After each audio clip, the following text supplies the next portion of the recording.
Exactly उसी flow में चारों काम करेंगे। तो हम इनको समझने के बाद प्रोबेबली कल से एक्सरसाइज के क्वेश्चन सॉल्व करना शुरू करेंगे। तो जो फर्स्ट क्राइटेरिया है that is a A A, angle angle angle criteria. ठीक है, इसका मतलब क्या हुआ? क्राइटेरिया का मतलब क्या होता है कि ये आपको पता है, ये दे रखा है, उस बेसिस पर आपको कुछ करना है। तो यहाँ पर इसका मतलब क्या हुआ कि तीनों एंगल्स इक्वल दे रखे हैं। तो तीनों एंगल्स किसके इक्वल होंगे? कम से कम दो ट्रायंगल्स के चाहिए आपको, है ना। एक हम थोड़ी ना ऐसा कहेंगे कि एक ही ट्रायंगल के सारे एंगल इक्वल है, तो इक्विलेटरल ट्रायंगल बन गया, उस पर कुछ बात करने के लिए ज़्यादा कुछ बचा नहीं। तो जाहिर सी बात है हम यहाँ पर सिमिलैरिटी कर रहे हैं, तो कम से कम हमारे पास दो ट्रायंगल्स रहे होंगे, तो उन दोनों ट्रायंगल्स के तीनों एंगल्स इक्वल हैं और इस बेसिस पर हमें उनको सिमिलर प्रूफ करना होगा। तो पहले इसका फॉर्मल जो स्टेटमेंट है उसको लिखा,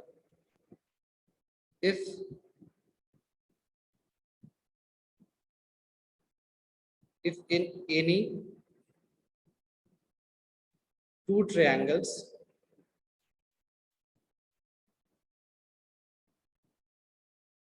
all the corresponding angles are equal,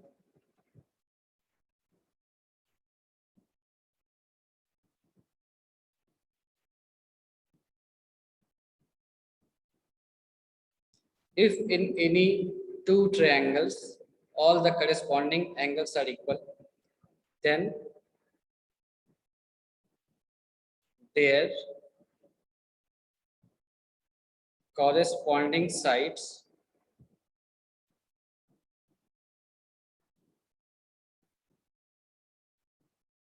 are in the same ratio,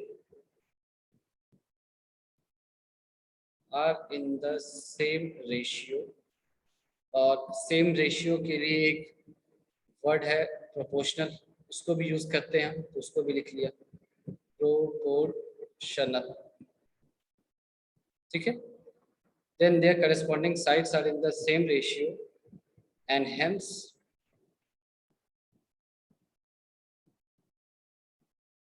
the two triangles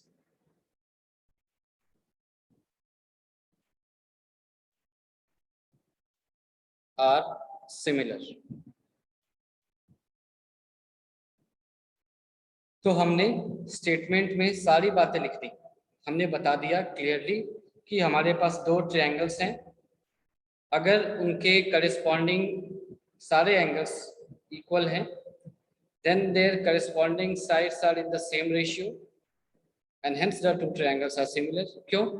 क्योंकि अगर एंगल्स इक्वल हैं और साइड्स भी प्रोपोर्शनल हैं, तो यही दो बातें होती हैं, दो कंडीशंस होते हैं सिमिलैरिटी के लिए। तो दोनों सही हैं तो फिर दोनों ट्रायंगल्स बिल्कुल सिमिलर होंगे। तो फिर हम इसके प्रूफ पर आ जाते हैं। तो कैसे किया कि जैसे मान लो मेरे पास एक ट्रायंगल है ABC,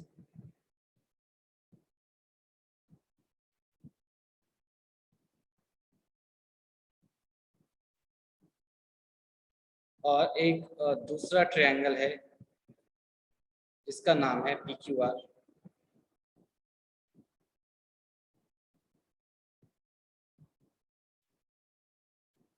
ये हमें दे रखा है और बता रखा है कि जो एंगल A है that is equal to angle P, जो एंगल P है that is equal to angle Q, और जो एंगल C है that is equal to angle R।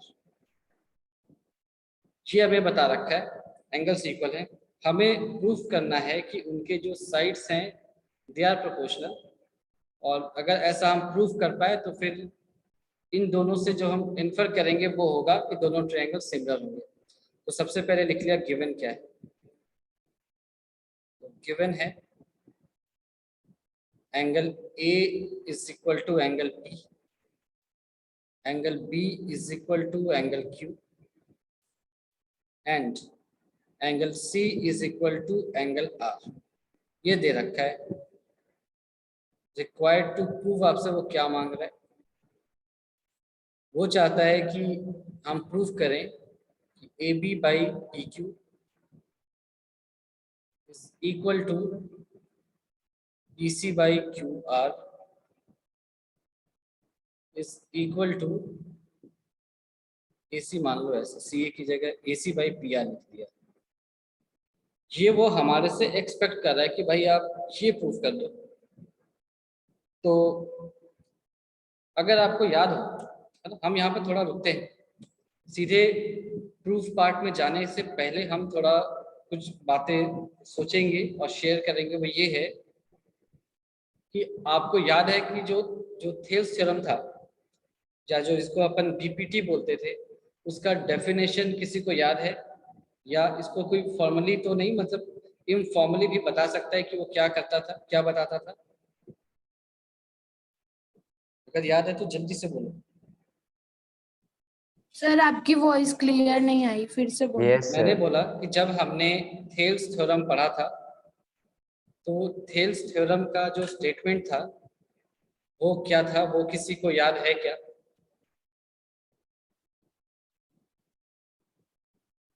Thales theorem का स्टेटमेंट याद है? Yes, sir. क्या था बताओ। Sir, if a line is drawn parallel to one side of a triangle to intersect the other two sides in distinct point, then the जो side रहेंगी, then the sides divided in the same ratio. Yes sir. Sides are divided in the same ratio. अगर हमने एक parallel बना दिया third side के, तो बाकी जो दोनों साइड्स हैं वो सेम रेशियो में डिवाइड हो जाएंगे। ठीक बात है, ठीक बात है। हमने थेल्स थ्योरम का जो बेसिक डेफिनेशन था इसको पढ़ा था और प्रूव किया था। इसके बाद हमने एक बात की थी कि हम अपने हिसाब से इस डेफिनेशन को हमने थोड़ा मॉडिफाई किया था।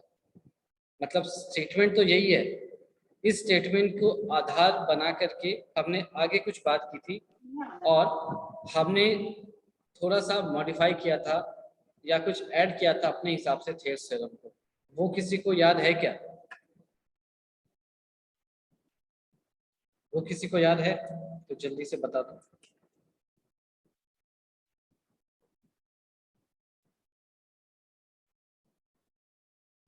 चलो सर उसमें बोलो। सर इसमें मॉडिफिकेशन में सर हम लोग ने ये किया था कि जैसे मतलब एक पैरेलल लाइन बना दिए तो उसका रेशियो, जैसे सर यहाँ पे अगर पैरेलल लाइन अगर बना दे फिर बताएं। चलो बना लेते, इसमें कौन सी बड़ी बात है, ऐसे बना दिया। फिर अब इसके बाद सर उसका नाम दे दीजिए कोई। चलो इसको डी बोल दिया, इसको अपन ने ई बोल दिया। अब बताओ। सर तो जब उसको मतलब उसका अरे जो मॉडिफिकेशन किए थे तो उसमें ये था कि P Q upon P D is equal to P R upon P E इस क्या रेशियो। था? P D upon P Q is equal to, yes, ये पी आएगा। Upon P R. अच्छा, ये याद है सभी को या भूल चुके हैं? यस सर, याद है। ठीक है, याद है सर। देखो इसको एक बार फिर से सुन लो। मॉडिफिकेशन क्या था? थेल्स थ्योरम का स्टेटमेंट हर किसी को पता है, ठीक है? Yes sir. तो थेल्स थ्योरम के स्टेटमेंट मतलब जो फाइनल कंक्लूजन था उसको हमने डिस्टर्ब नहीं किया कि ठीक है वो रहने देते हैं। जो थेल्स थ्योरम का बेसिक डेफिनेशन है हम वहां से शुरू करते हैं, है ना? हम वहां से शुरू करते हैं।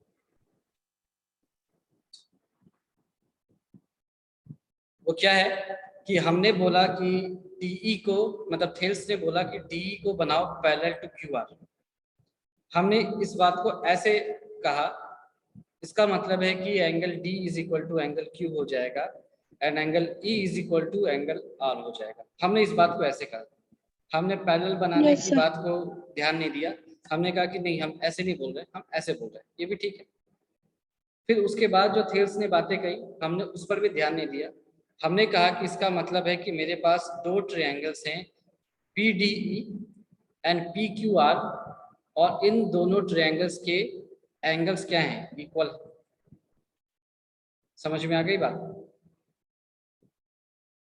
हमने पैरेलल वगैरह की बात नहीं की। पैरेलल का जो आउटकम होता है कि करस्पॉन्डिंग एंगल्स इक्वल होते हैं, हमने वहां से शुरुआत की और कहा कि अब हमारे को दो ट्रायंगल्स दिख रहे हैं, एक ही ट्रायंगल नहीं है, दो ट्रायंगल्स हैं PDE एंड PQR और उनके सारे के सारे एंगल्स इक्वल है। हमने ऐसा कहा था और उस ट्रायंगल को पकड़ के बाहर निकाल दिया था, तो हमारे पास दो ट्रायंगल हो गए थे PDE एंड PQR। तो ये याद आया सभी को? Yes sir. सभी को याद आया? Yes, या sir. ठीक है, चलो। हम ऐसा क्यों कर पाए थे? क्योंकि हमें ये भी पता था कि हमने साइड्स को प्रोपोर्शनल प्रूफ कर दिया था। हमने ये रिजल्ट पहले प्रोपोर्शनल प्रूफ किया था, तो साइड्स प्रोपोर्शनल थे और उसके बाद हमने प्रूफ कर दिया था कि यहाँ पर एक नहीं दो ट्रायंगल्स हैं और उनके एंगल्स इक्वल है। क्यों ये सब बताया गया आपको? क्योंकि आपको ध्यान देना चाहिए कि ये जितनी भी बातें हैं पूरे के पूरे सिमिलैरिटी में वो एक तरह की ही बातें, या तो आपको A से B जाना सर होगा, आपका आवाज भी इसमें रुक रहा है। हो सकता है नेटवर्क का इश्यू हो, कोई बात नहीं, मैं फिर से बोलता हूँ।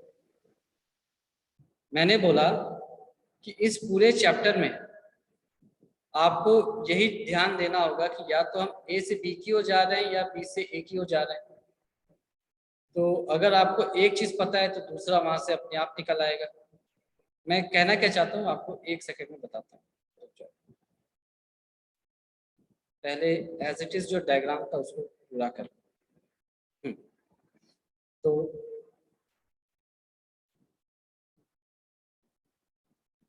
थोड़ी देर पहले थेल्स थ्योरम का मॉडिफिकेशन हमने देखा था कि हमने प्रूव कर दिया था कि साइड्स अगर प्रोपोर्शनल हैं तो जो हमें एक एंगल दिख रहा था वो एक्चुअली में जो एक ट्रायंगल दिख रहा था वो एक्चुअली में दो ट्रायंगल थे, एक ट्रायंगल नहीं था, उसको बाहर निकाल दिया था। यहाँ पर आपको कितने ट्रायंगल्स दिख रहे हैं? यहाँ पर दो ट्रायंगल दिख रहे हैं। दो। सभी को दिखे? सभी को दिखे? Yes, sir. Yes, अच्छा। sir. और इन दोनों ट्रायंगल की खासियत भी आपको दिखी? दोनों ट्रायंगल में खासियत क्या है? Yes, sir. क्या है? तीनों एंगल्स इक्वल हैं, करस्पॉन्डिंग एंगल्स इक्वल हैं। दिखा सभी को? हाँ। तो अब Yes, sir. यहाँ पर हम Yes, sir. रिवर्स प्रोसेस करेंगे, है ना? यहाँ पर हम रिवर्स प्रोसेस करेंगे, है ना? मतलब क्या कि पहले हमने अभी तक जो पढ़ा था थेल्स में एक ट्रायंगल से हमने दो एज्यूम किया था या देखा था दो ट्रायंगल है, एक को पकड़ के अंदर से बाहर निकाल दिया था और कहा कि देखो भाई दो ट्रायंगल्स हैं।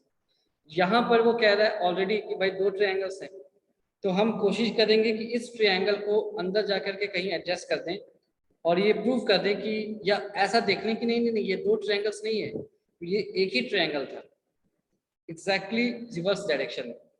तो आपको ये लाइन एक ऑफ ही थिंकिंग ट्रायंगल था उसमें से थोड़ी निकाल के रख बहुत दिए हैं। समझ में आई? आपको ये जो लाइन ऑफ थिंकिंग है थोड़ी बहुत समझ में आई क्या कहा गया? यस सर, जैसे वो एक ही ट्रायंगल था उसमें से हम आधा काट के निकाल दिए। यहाँ पर उल्टा करेंगे, यहाँ पर हम उल्टा करेंगे।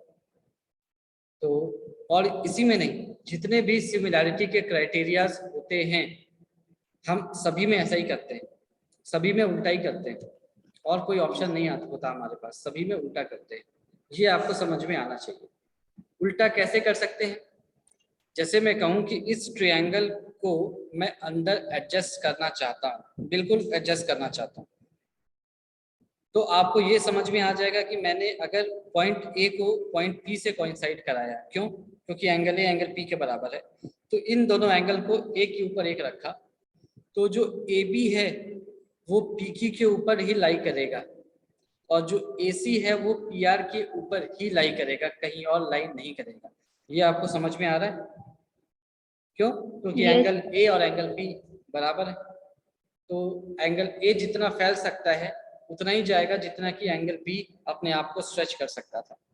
तो अगर पी क्यू आर रखा हुआ है मेरे पास, मैंने ए बी सी ट्रायंगल को उठाया और पॉइंट पी पर पॉइंट ए को रखा और फिर उसको एडजस्ट करना शुरू किया, तो एक ऐसा समय आएगा जब A B exactly P Q के ऊपर होगा और P R A C exactly P R के ऊपर होगा। ऐसा क्यों होगा?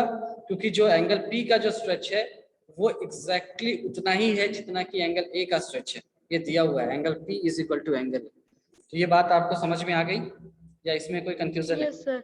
ठीक है Yes, sir.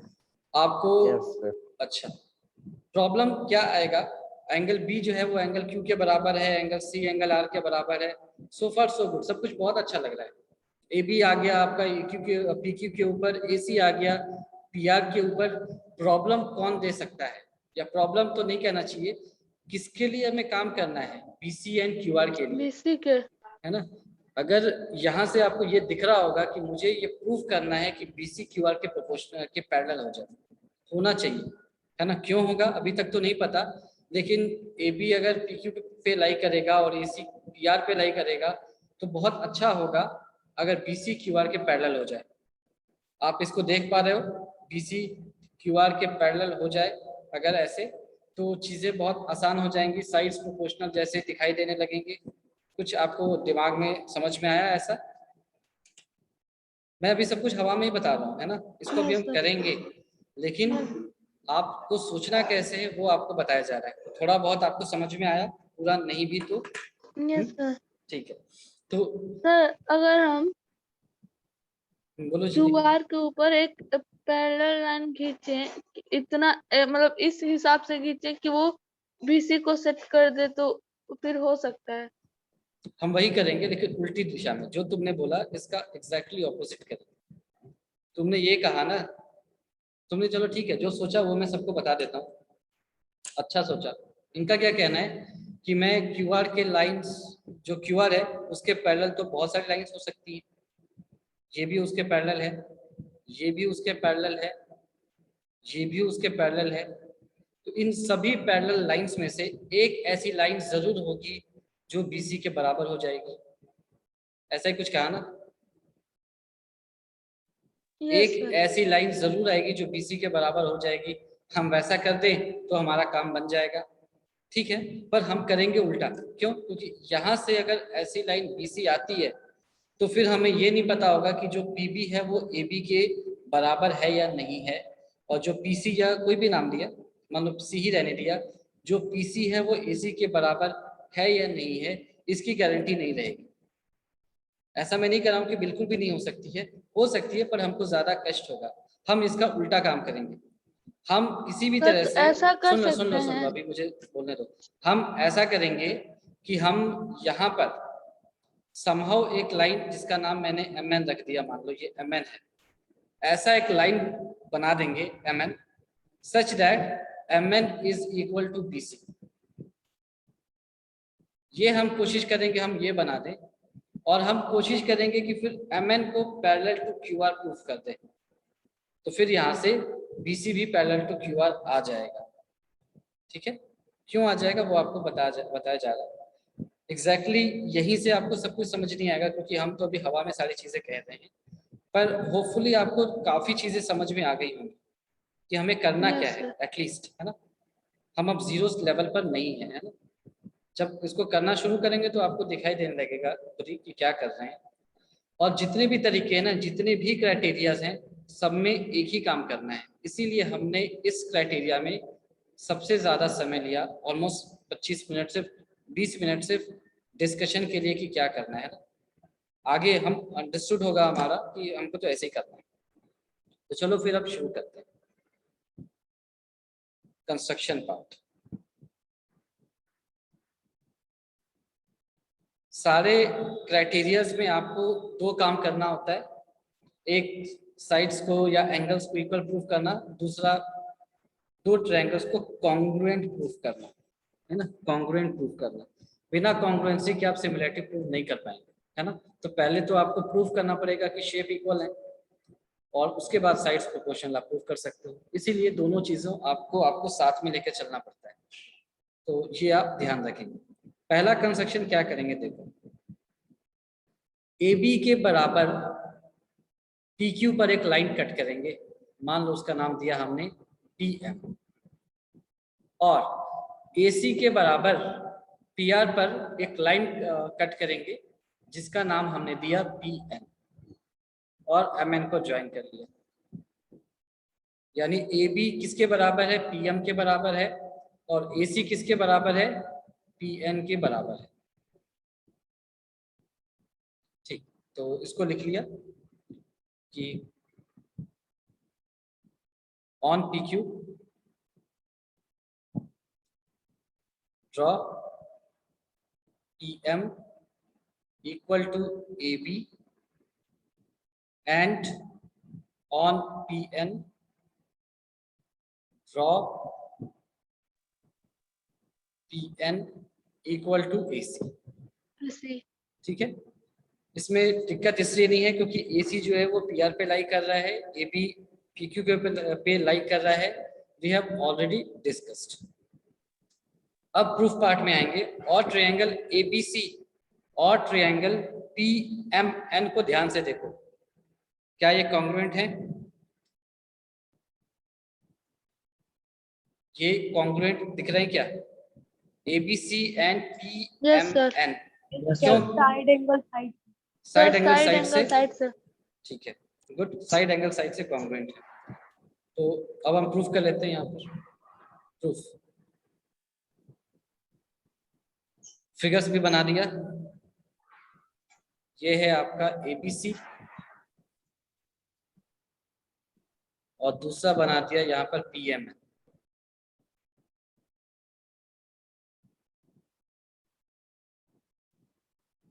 क्या क्या बराबर है उसको यहाँ पर दिखा दिया। AB is equal to PM, AC is equal to PN and angle A is equal to angle P। ठीक है, तो प्रूफ पार्ट में हम आते हैं। In triangle ABC and triangle PMN AB is equal to PM। क्यों? तो construction,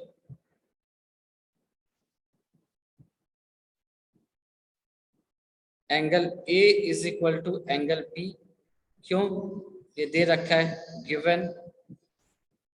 and ये सॉरी मैंने AB बोल दिया, ये सॉरी AC बोला, ये AB था।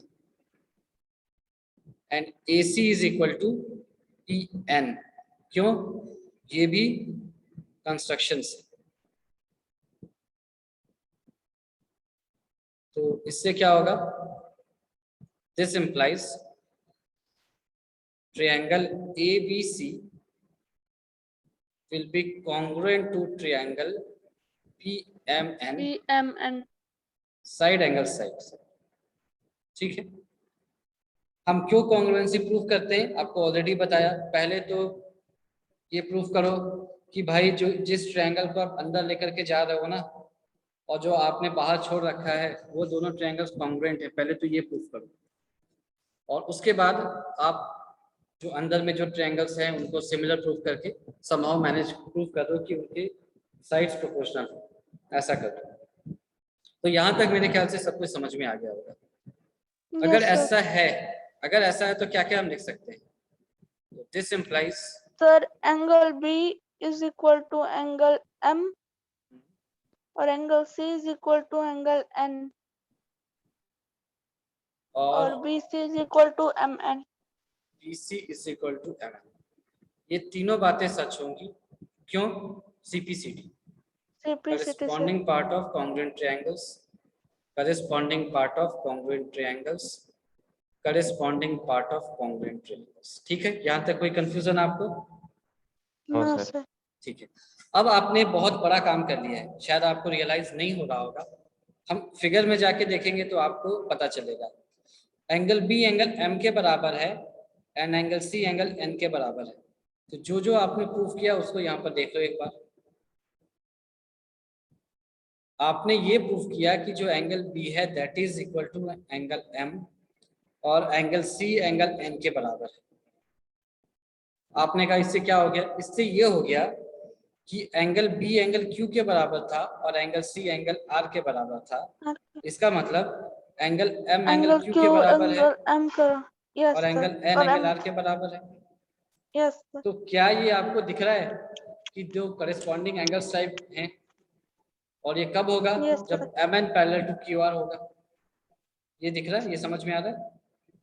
yes sir Yes, sir. अगर ऐसा है तो फिर उल्टे साइड से हम बोलते हैं कि this implies MN and QR are parallel, parallel. ठीक है, तो इसी बात को लिख दिया।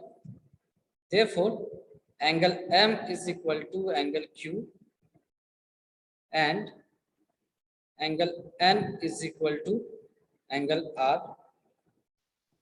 So therefore, MN is parallel to QR. क्यों?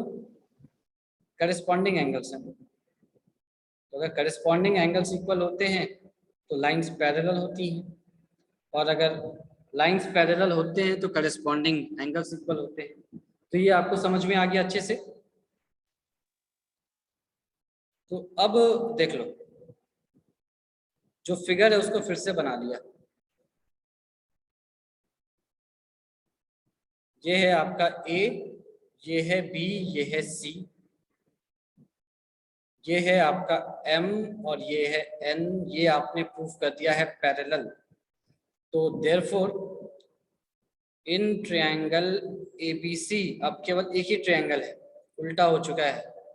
Since MN is parallel to BC, तो यहाँ से हम क्या बोल सकते हैं? AM upon MB this implies is equal to AN upon NC. AN upon MB is equal to EN upon NC. Is equal to NC। AN upon NC। आपको अगर बुरा ना लगे तो मैं इसको ऐसे भी लिख दूं क्या? और AM by AB is equal to AN by AC, ऐसा लिख सकता हूं क्या? Yes, sir. ये हमने प्रूफ किया था, तो बार बार मैं प्रूफ नहीं कर रहा हूँ क्योंकि आपको पता ही है ये ऐसा होता है। ठीक है, इसमें Yes, कोई sir. कंफ्यूजन? अच्छा, अब AM क्या है देख लो। सॉरी, यहाँ पे PM था ना, एक मिनट, मैंने गलत लिख दिया है। एक मिनट, सॉरी, ये PQR ट्रायंगल था, तो इसी वजह से पूरा नोमेनक्लेचर ही चेंज हो जाएगा।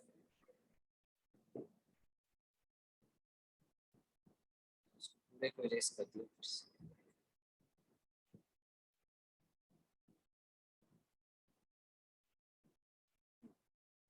तो ये था P, ये था Q, ये था R। तो PM by MQ is equal to PN by NR।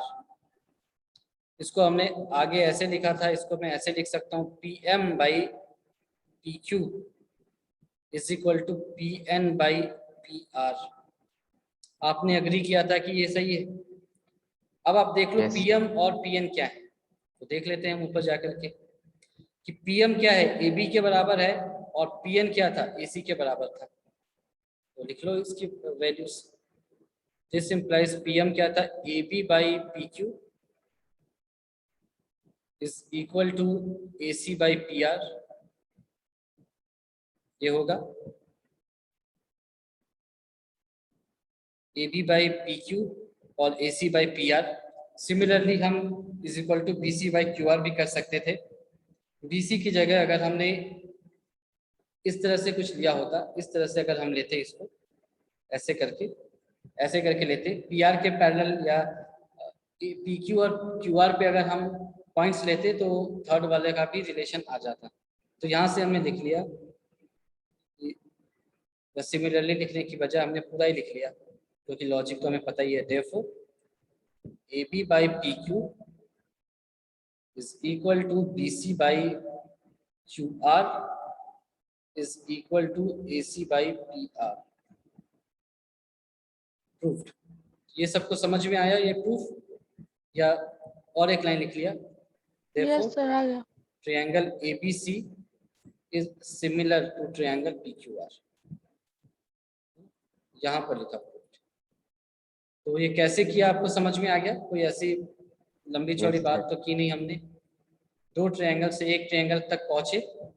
कैसे पहुंचे?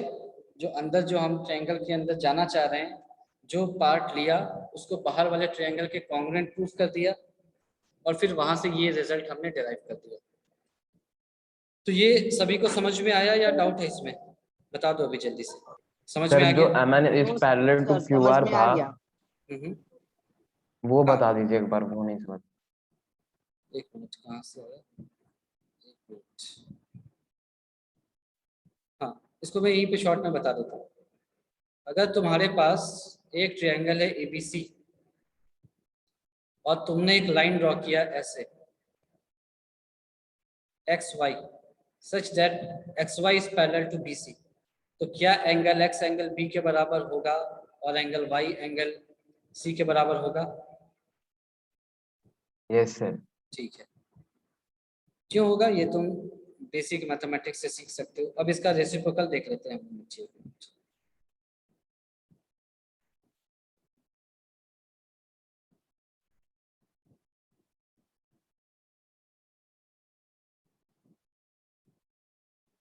मान लो मेरे पास एक ट्रायंगल है एबीसी ऐसे,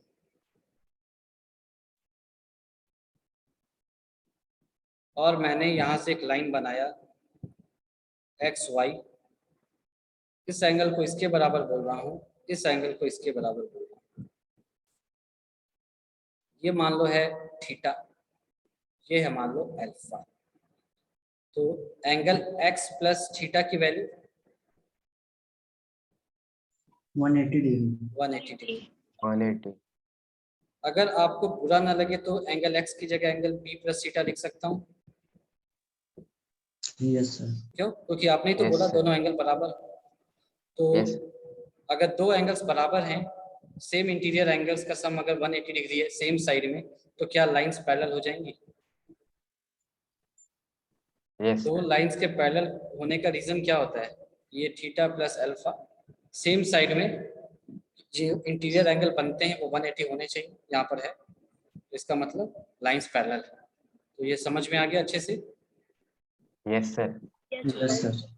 तो ये था पहला क्राइटेरिया। दूसरा भी मैं जल्दी से प्रूव नहीं करूंगा, मैं आपको जल्दी से बता देता हूँ, वो सभी को पता है तो प्रूव करने की जरूरत नहीं है। ये है ए, ये क्या Double बोलता A. है? हाँ, ये कहता है कि if in two triangles, Fine. Two angles are equal. हाँ, two angles are equal, Then another angle is also equal. then their corresponding, same statement, corresponding sides are proportional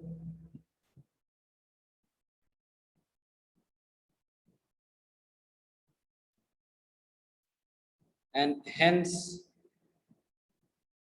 the two triangles are similar.